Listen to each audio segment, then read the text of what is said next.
E.G. Marshall. You never know quite what to expect when you enter our shadow world. This time it's the world where Henry James brought alive his very special ghosts of the mind, which he considered more frightening than anything in a white sheet. He wrote his ghostly tales in the 19th century, but this story is about a family that lived just prior to the American Revolution.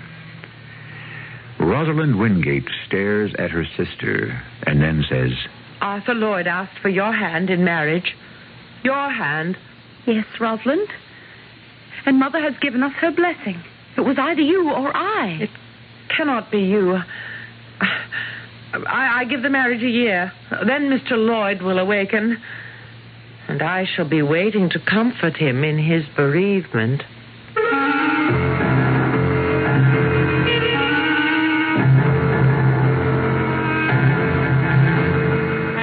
Our mystery drama, The Locked Trunk, was adapted from the Henry James classic especially for the Mystery Theater by Roy Windsor and stars Patricia Elliott and Russell Horton.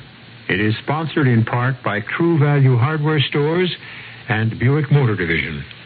I'll be back shortly with Act One.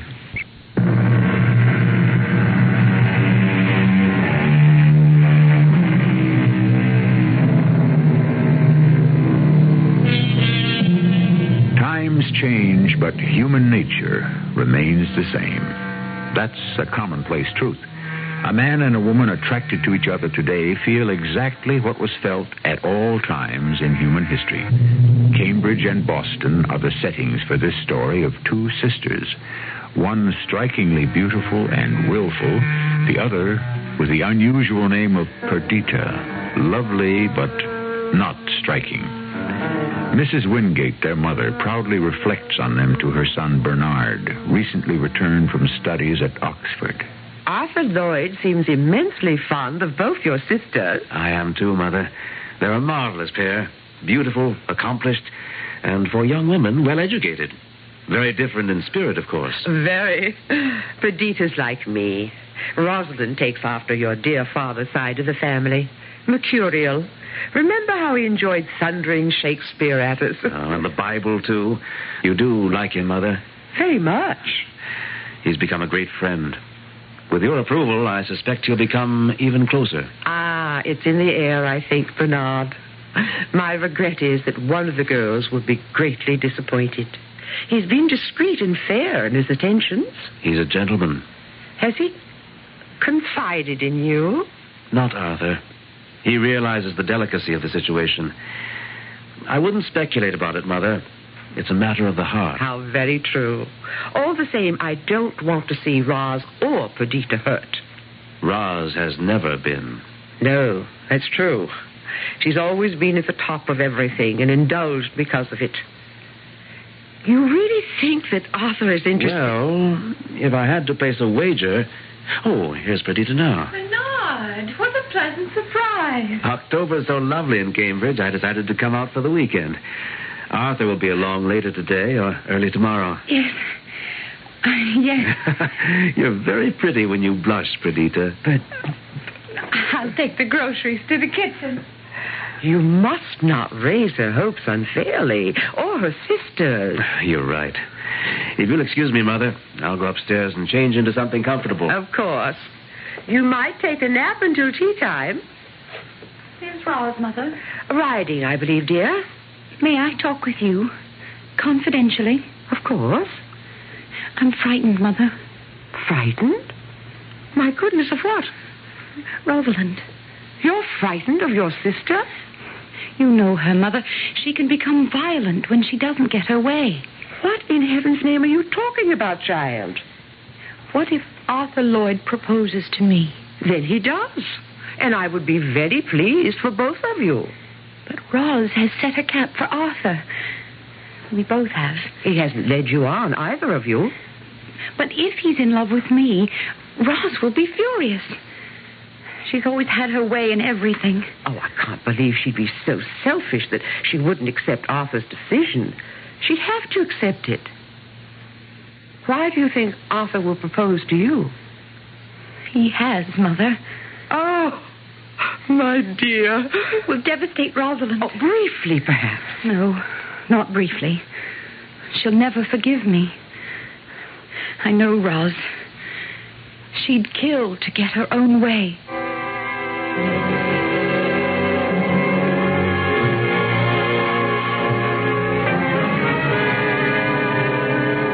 I think it's only fair, Rosalind, to tell you how much it's meant to me to have been accepted during the past few months by your family. You're Bernard's best friend, Arthur. He's introduced me to a family I truly love. Thank you. It must be evident that we return the feeling. Well, I know that, and... well, that's what makes this so difficult. Rather than cause any one of you pain, I'd almost rather remain a friend only. Have I misled either of you? Either? I or Perdita? In what way? Well, perhaps I'm being presumptuous, but I have felt that my relationship with you two sisters might hopefully go beyond friendship. With both of us, that's very ambitious, but it might be awkward, Arthur. What is it, or shall I say it for you? No, please. I have asked your mother for Perdita's hand in marriage. And Perdita? Has accepted me. Then there's nothing more to be said, is there? Well, I do want you to understand. Please. If I misled you, Rosalind... You have been a model of propriety. Thank you. Well, then, shall we go in to tea? Please, make my excuses. My mother will understand. But I don't like to leave you like this, Roz. Your jaw set, hate in your eye. I'll be better after I ride my horse. You have given me remarkable news. I wish you well. You don't really, do you? I don't take disappointment lightly. I'm sorry. It's I who am sorry for you, Arthur. You have made a mistake. My feelings... Do you really know them? Are you afraid to admit them? Just what do you mean by that? Are you afraid of a woman who is mentally as strong as you are? Do you really prefer one who is obedient, who will always bend to your wishes? A woman's Not always, dear Arthur. Strong women already have made history, and they will as time unfolds. The measure of a man is the woman he chooses. I have chosen the woman I love. You were destined for me, Arthur Lloyd. For now, go your way. I can wait. You look a little shaken, Arthur.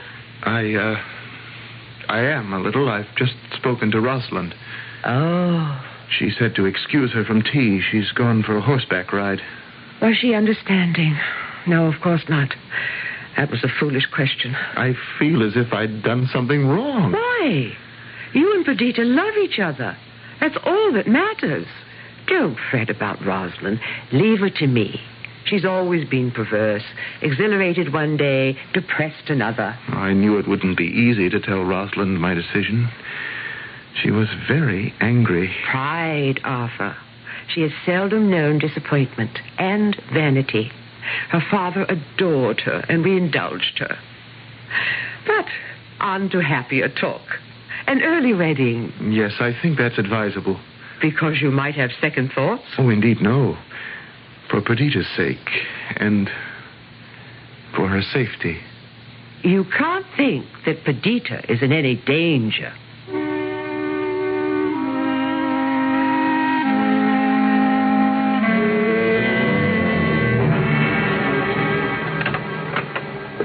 Am I interrupting, Perdita? It's our common bedroom. You don't need permission to enter. Are you dressing for some special occasion? I'm dining at the Arms with Arthur. Oh. May I ask why? Have you nothing more to say to me, Roz? I said what I had to say to Mr. Lloyd. Which was? Ask him. Roz, ever since Bernard brought Arthur Lloyd to visit several months ago, we've been in love with him and he with us. The decision to propose to one of us was his.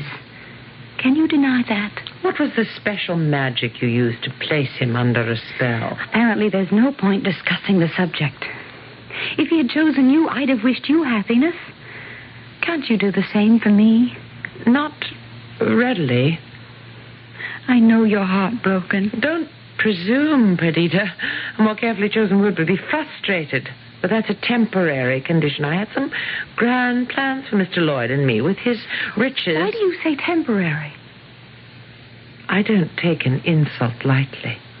In heaven's name, you haven't been insulted because he is marrying me. Are you threatening to be the ghost at the wedding feast? Never fear, I'll conduct myself properly. But in your black, selfish heart... Don't insult me, Perdita. I'm stating the truth. You wish us unhappiness. You are determined to cast a pall over my wedding.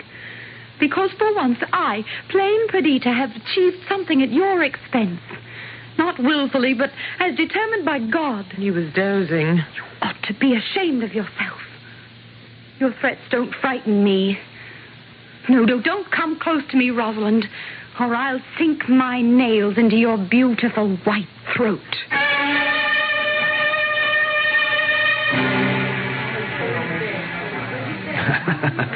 A kiss for the bride.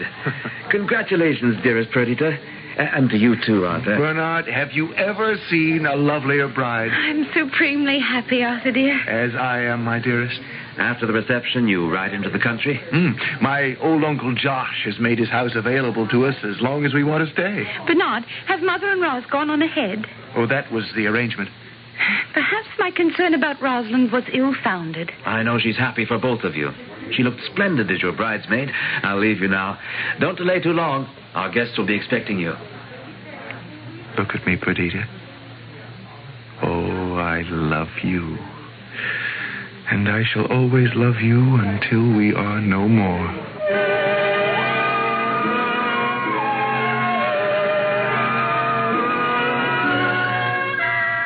Is there anything emptier than a house after the wedding guests have departed? All the same, it's a relief, Bernard.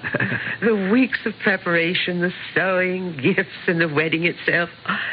I'm so happy for Perdita. Arthur's a fine young man. And well-to-do and successful. The bright and shiny world lies at their feet. And Rosalind? Don't look for trouble, Mother. The hurt goes deep with her, my son. You're returning to Boston. Perhaps I'll suggest that we visit my sister in New York.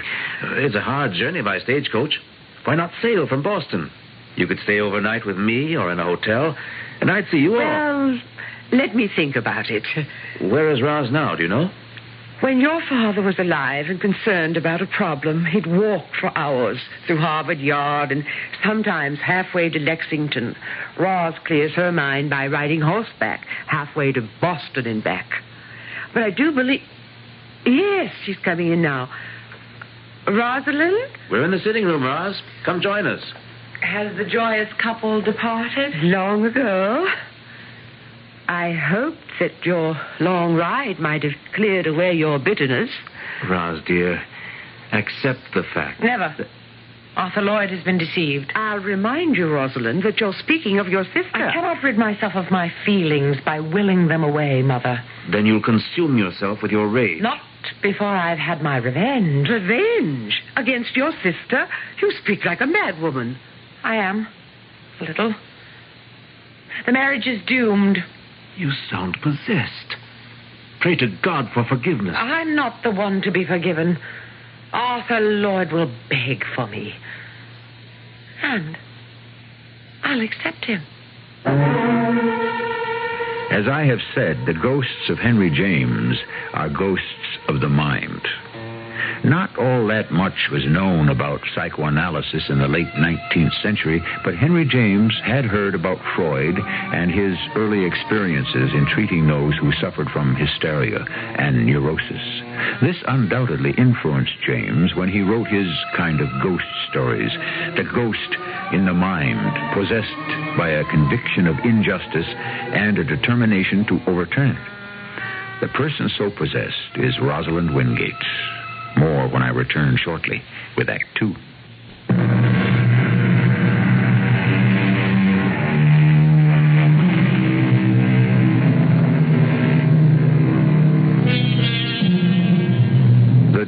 delusion of persecution is a disease of the mind where a ghostly demon then resides. From what we have experienced so far, Rosalind Wingate has become a victim of such a ghost. She is obdurate in her refusal to accept her sister's marriage. A year has passed. In Boston, Mrs. Wingate accepts her new role as a grandmother. I'm reluctant to leave, Arthur, but I've been away from Cambridge for a month and I must return. Oh, I understand. You've been wonderful. It's a mother's place to be with her daughter when she gives birth. Perdita had a difficult labor. Oh, she'd be the first to say it was worth it because of our perfect little girl. Without you here, I think I'd have gone to pieces. Most new fathers do, Arthur. Well, send for me if I'm needed. Perhaps Rosalind and I will come down in the spring, with Perdita's approval, of course. Oh, she'd approve, but what about Roz?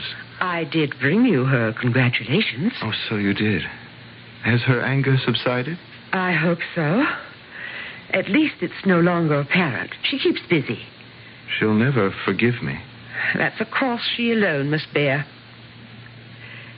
Take care of Perdita, Arthur. She'll have the best attention, but the best medicine will be our little daughter.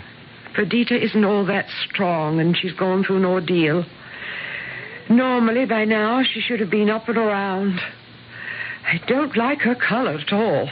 She'll come round. Don't you worry. I'll try not to.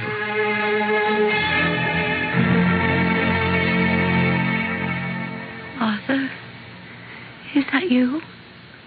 Yes, my sweet. I felt your presence. Isn't that remarkable?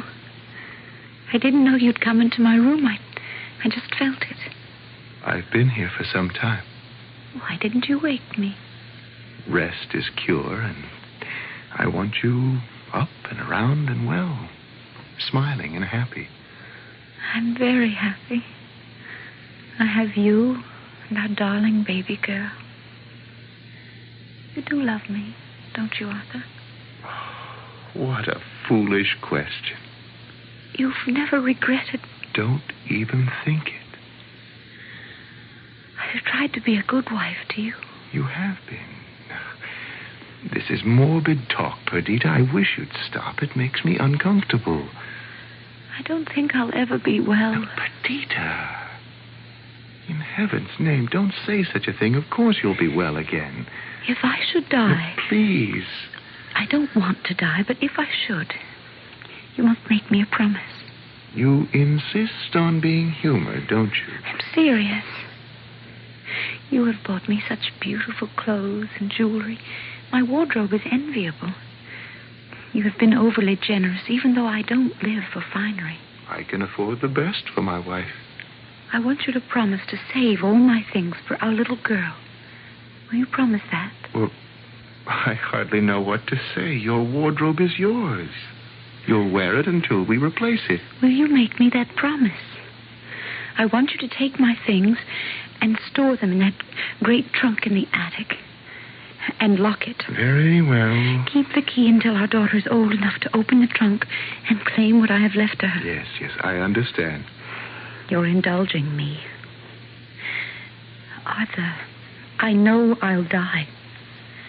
My only wish is to leave my lovely wardrobe and jewels to our daughter. They shall be hers alone. Never allow my sister to have any part of them.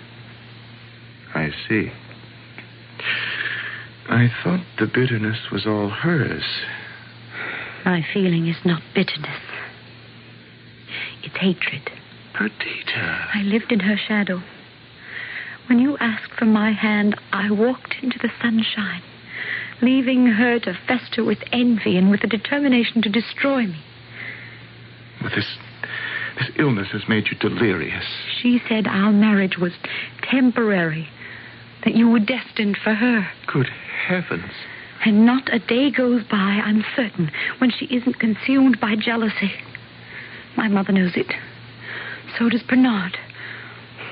Rosalind is heartless, without a heart. Darling, that's too harsh. She worships money and finery and herself.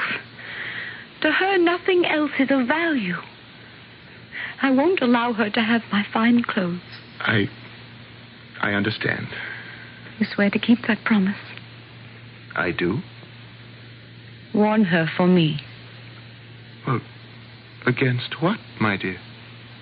If your promise should be broken, if somehow she should obtain entry to the locked trunk, I'll avenge myself from the grave.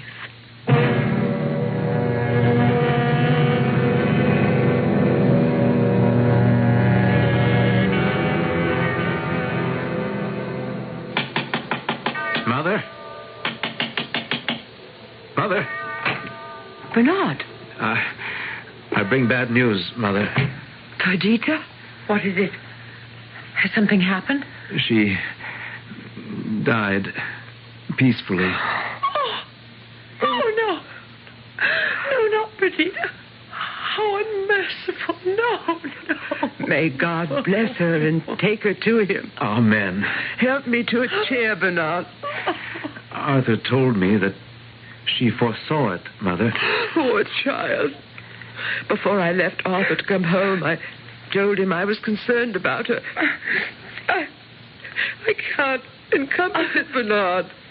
So much to live for. I know. Roz. Come, Mother. I'll see you to bed. I'll tend to my horse. Try to sleep, Bernard.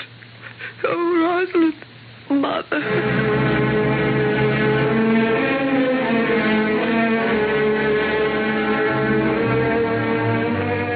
I am so very sorry, Arthur. I'm sorry for all of us. So young, so wonderful. And now she is no more. Nor am I. She's at rest. Whether we will it or not, our fleeting lives unfold until we are no more. Arthur, I haven't words to... Excuse me. Oh, may God forgive my trespasses against Perdita. I cannot forgive myself. I took her for granted as my little sister. I didn't know until death how much I loved her. Forgive me. Forgive me. Excuse me, Arthur. I'll go to her. Mother? Are you all right? Yes, it's Rosalind. Arthur, what happened? Roz is overcome with grief. You're holding up well? Oh, I'm numb. The shock was so great I still feel nothing. The funeral was a dumb show. The minister's words meant nothing to me. I stare with vacant eyes. I'll ride back to Boston with you in the morning. What am I going to do, Bernard? My instinct is to flee, to put thousands of miles between what happened and the future. I think you should. You have business interests in England. Sail there and remain for however long it takes for time to blur your loss. But my child, our child... I've given that some thought, Arthur. Here is where she belongs. Here in Cambridge with my mother. Oh, I couldn't impose... My mother loves the child. Do you think your mother really would take the child? It was her suggestion to me. The baby will fill a void in Mother's life. You give me heart, my friend. And I've brought you and your family only trouble. You loved my sister. With all my soul.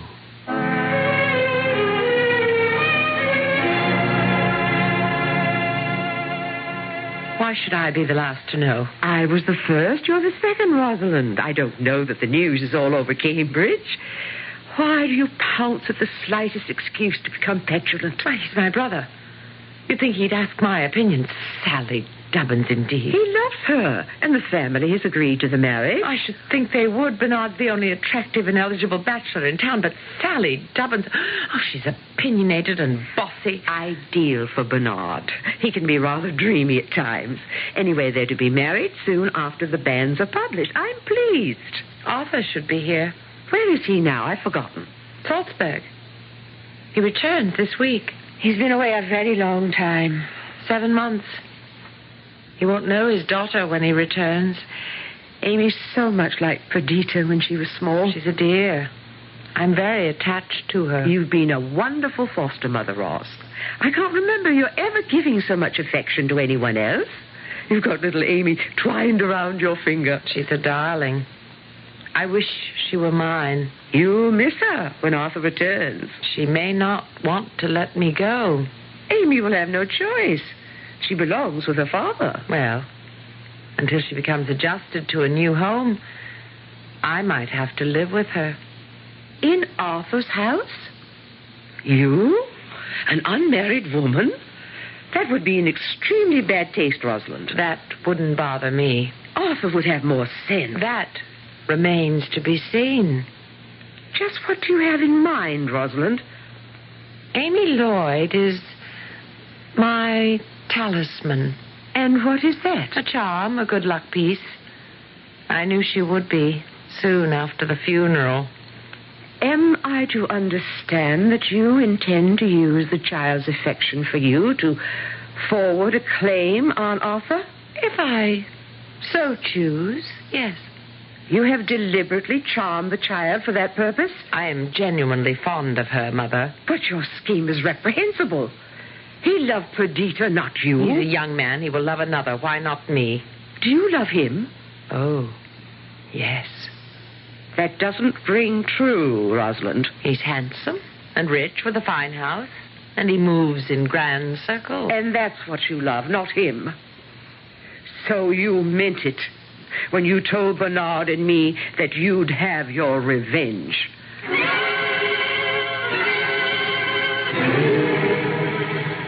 Roz, what am I going to do? It meant so much to her. If you leave her, I don't know what might happen. She'll be miserably unhappy. You cannot leave. I must, Arthur. Mother was very angry about my taking up residence here for even these few weeks. I could not stay on. It would not be discreet. That must be Bernard. Will you help me with my portmanteau? Roz, Happy wedding day, Bernard. Thank you, Roz. Come on, Arthur. You look upset. Oh, I am. I can't have Rosalind leave. All of us are leaving. But Amy... Amy will quickly adapt to the new governess. It's not the same. Will you stop babbling? The coach is waiting. You're my best man, remember? And you're more overwrought than I. Now, close the door. Now, off to Cambridge.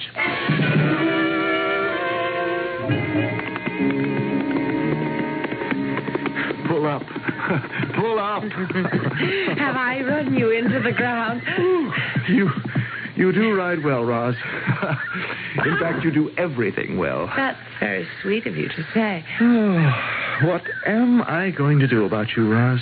Is there something you want to do? Have you plans? Thoughts for the future? None. You said something long ago that may have come true. You said, for now, go your way, I can wait. Do you remember saying that?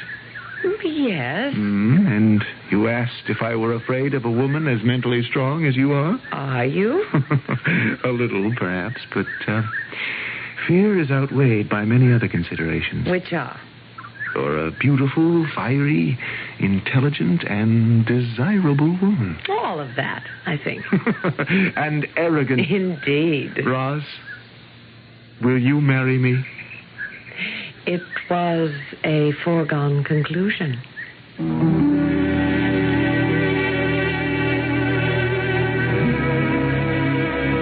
A comment on what we have heard seems almost unnecessary, but I can draw a moral from it. It's this. Determination is a virtue, but let me qualify that. In almost anything we have to do or want to do, determination leads to excellence.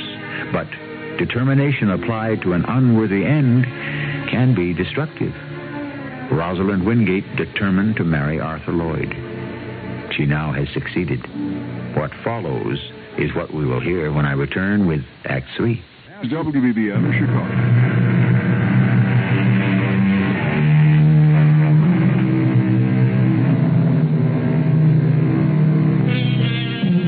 If you look back on your own life, you'll remember how hard you persisted to accomplish a certain thing. Take marriage. It may be made in heaven, but who can deny the persistence of either the man or the woman in persuading the other to stroll down the aisle? I suspect that, except in a few instances, one person's love for another is a few degrees stronger. Am I wrong? Well, not about Rosalind Wingate, now the second Mrs. Lloyd. Several months have gone by, during which Arthur has suffered substantial business losses. How bad is it, Arthur? Oh, it's serious, Roz. I don't know quite what to do. You're a rich man. I was. Well, have we nothing? Only enough to keep up the house and to sustain us. And I see no way to rebuild my fortune. Why not? Because there's something dangerous stirring in the colony. There's unrest. It goes back to the Stamp Act in 1965. But that was repealed. And after the repeal, my ships left and entered the harbor unmolested. But then there was the Boston Massacre 3 years ago. Since then, the mob has burned and looted at will. The king's troops have been ineffective against the hooligans. They should be shot down like mad dogs. That's after the fact. And the fact is that I've lost my last ship. Its hull was loaded with a fortune in food and goods. Lloyd Shipping is no more. And with its end, there's an end to our way of life. Oh, no more grand parties and expensive clothes. We'll have to live on a modest scale. I realize how difficult that will be for you, Roz. No. Well, you accept next month's ball, of course. Oh, certainly we must attend. An invitation from the provincial governor is a command. What am I to wear, Arthur? Why, whatever you choose to wear. You're always the envy of all. You have any number of lovely gowns. I must have a new one. Why, I'm afraid... Well, then I won't attend the ball, Arthur. I won't look dowdy before our peers. Well, there simply isn't any money for that kind of luxury. You must understand that, Rosalind. And you must understand that when we attend any important function, I expect to be the envy of others. Call it vanity. Say it's theatrical. Say what you like. But when I enter a gathering, the moment is exhilarating. I live for such moments alone. Putting such moments before me and my child? I have been an attentive wife and a good stepmother. What you've said personifies you as selfish. Perdita said as much. On what occasion? Shortly before she died. Oh, what other vile things did she say about me? I'd rather not go into that. I have been unstinting in my efforts to clothe you and bedeck you with jewelry. You must have a larger and more expensive wardrobe than any lady in Boston. Which has been worn and seen until it has become commonplace, and nothing you've provided compares with what you lavished on my sister. I say this finally, Rosalind. You may not have a new gown for the governor's ball. If you choose to remain at home... Arthur, what became of Perdita's lovely things? They've been stored away. Where? They're in a locked trunk in the attic. Locked? Oh, why, may I ask? That was her last request. Perdita asked you to store her clothing and to lock them up. In heaven's name, why? Because they're for Amy when she's grown up. What? Oh, that's ridiculous. In 15 years, they'll be moth-eaten and worthless. And now that the subject has come up, I wonder if somehow Perdita didn't foresee your greed. Arthur, you're a simple fool. Why did you ever marry me? I sometimes wonder.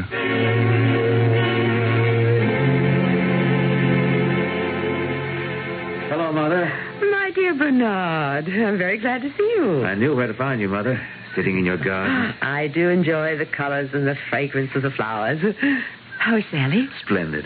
And soon a mother-to-be. Oh, I hope it's a boy just like his father. What's the other news from Boston? At the moment, calm on the political front.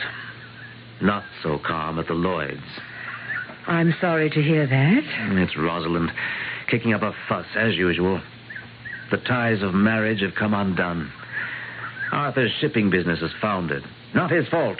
There's a band of so-called patriots that roams Boston and commits acts of vandalism. Arthur's lost his small fleet. Is he impoverished? No. But he hasn't the money anymore to indulge his expensive wife. He told me about it the other day.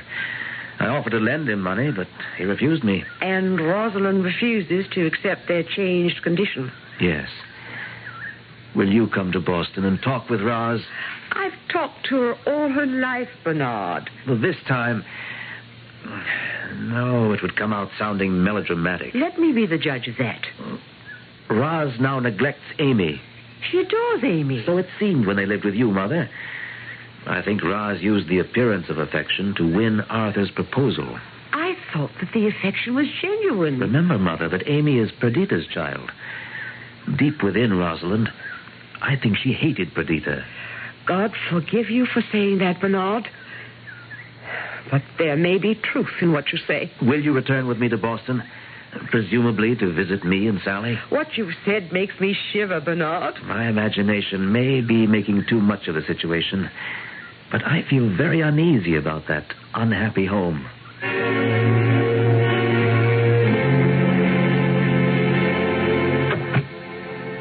Very nice to see you, Mother. Sally's busy this morning with her dressmaker, so I thought I'd stop by for a visit. If it's an inconvenient time. No time is inconvenient for me. I'm imprisoned here all the time. What an odd word. Please, take a chair. Imprisoned? Well, that's how I feel. Are you that unhappy, Rosalind? Arthur's bankrupt. Bernard said as much. You have had good times.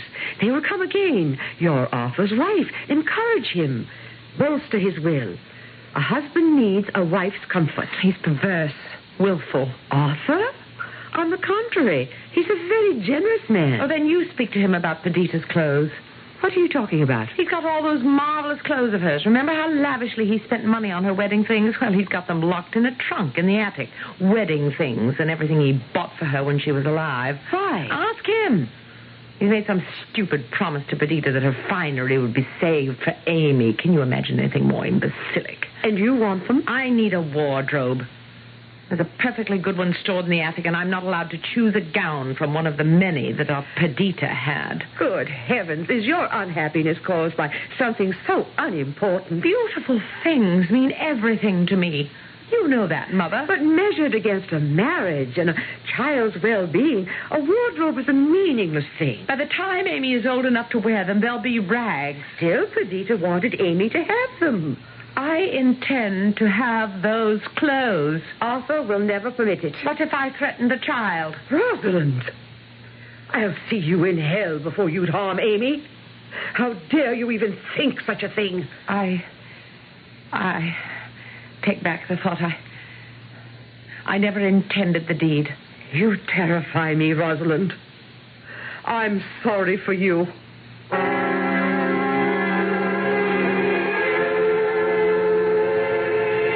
You must be mistaken. Until Rosalind comes to her senses, Arthur, I'm taking Amy to Cambridge to live with me. But you can't be serious. Roz harm Amy? The thought is fantastic. Oh, why don't I give her the key to the trunk? That's between you and Perdita's dying request. I swore that her clothes would be saved for Amy. Respect your oath. But Roz does have a point. In 15 years, the clothes won't be fit to be worn. Perdita's request had to do only in part with her wardrobe.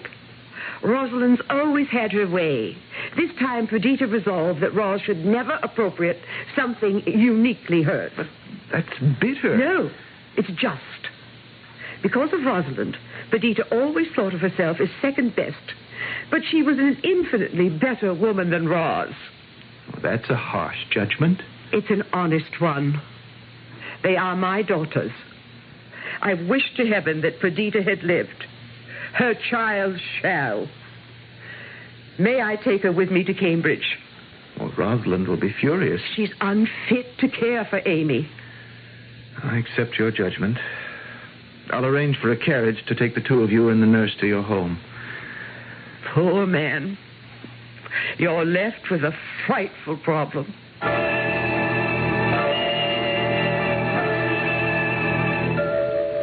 Sally told me what happened, Arthur.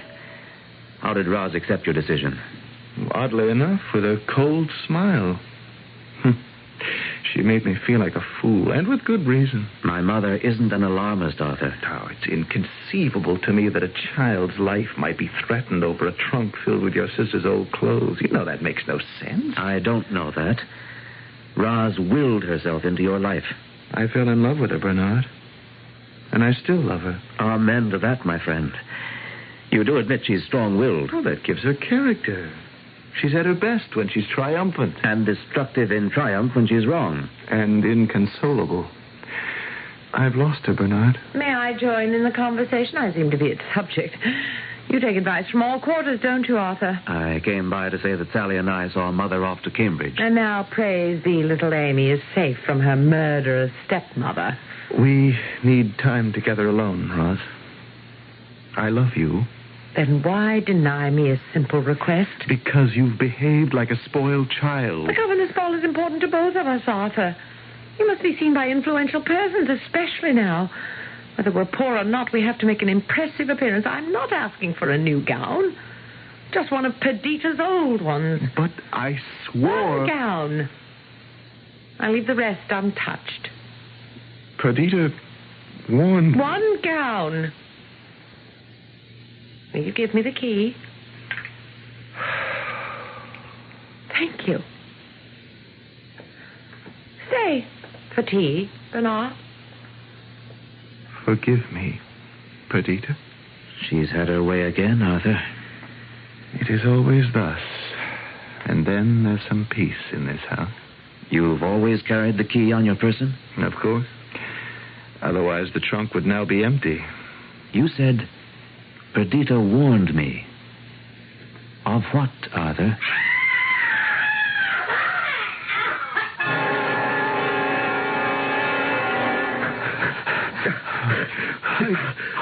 Merciful God! Her throat. 10 hideous marks on her throat from 2 ghostly hands. Henry James entitled his story The Romance of Some Old Clothes, the story of 2 sisters, but it is really the story of the one who was obsessed. As I've said, the ghosts of Henry James were ghosts of the mind. Only Macbeth sees the ghost of Banquo because Macbeth's mind is filled with the murders of the king and of Banquo. Rosalind's mind was filled with her obsession to triumph over her dead sister, and her willfulness cost her her life. I'll return shortly. Somehow you fought the temptation to buy a new Buick Century until now, because you figured that along about this time, your Buick dealer just might be as anxious to talk to you as you are to get a Century. Well, you shrewd rascal, you were right, which means you and that Century can get together now with a deal that may surprise you. Buick Century. Yes, you can. At your Buick dealers. Yes, you can. Yes, you can. Here's something to think about. How would you feel if you knew for a fact that somebody was trying to kill you? Not just an ordinary man, but a professional assassin paid $10 million to make sure you are very dead. Read Alastair MacLean's new novel, Sea Witch, a story of trained assassins and beautiful women and a man marked for murder. Sea Witch by Alastair MacLean. Read it quickly, because it's written like a nuclear bomb set to go off in seconds.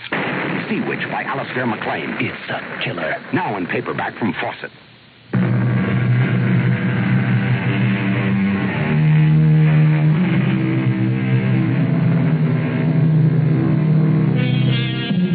As children, we have to learn to accept success and failure. It's a hard learning process. When a small child is denied something he prizes, he most likely throws a tantrum. Rosalind was never denied anything. Because of her beauty and wit, she expected nothing but success. And that was her undoing, and the cause of her horrible death. Our cast included Patricia Elliott, Russell Horton, Ann Petoniak, Gordon Gould, and Betsy Beard. The entire production was under the direction of Hyman Brown. And now, a preview of our next tale. You know Gil Blake? Well, I've never actually met him, but... Correction, beautiful. You just did. Now, won't you step in? The name is Gil Blake. I went into that room because I knew instinctively I had no choice. There was danger there. All the old forgotten reflexes sent off a warning buzzer in the back of my head. Behind the man, I could see a robe thrown carelessly on the bed, a typewriter with a sheet folded in the platen, a battered hat I knew only too well. Everything in that room belonged to Gil, except this big man with the unbelievably light blonde hair and the deep, slow, drawling voice that claimed his name. Whoever he was most assuredly not Gil Blake. Radio Mystery Theater was sponsored in part by Buick Motor Division and True Value Hardware Stores. This is E.G. Marshall inviting you to return to our Mystery Theater for another adventure in the macabre. Until next time, pleasant dreams.